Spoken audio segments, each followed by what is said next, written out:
fix, this action cannot be completed because the file is also open in another Windows. So if you want to solve that kind of issue, it could be happening due to a couple of reasons.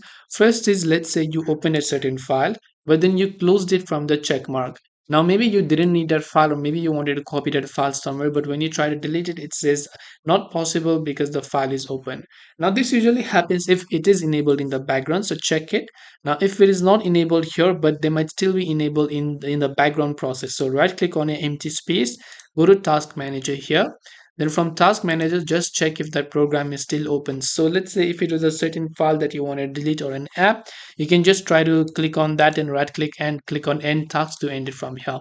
If this doesn't help, then just restart the computer. Remember to restart, not shut down and turn it on again, but restart it, then try to do the action you were doing, and that should definitely help you solve it. So I hope this video helped you. If you have got any questions, feel free to leave them down. Thank you for watching and see you in the next video.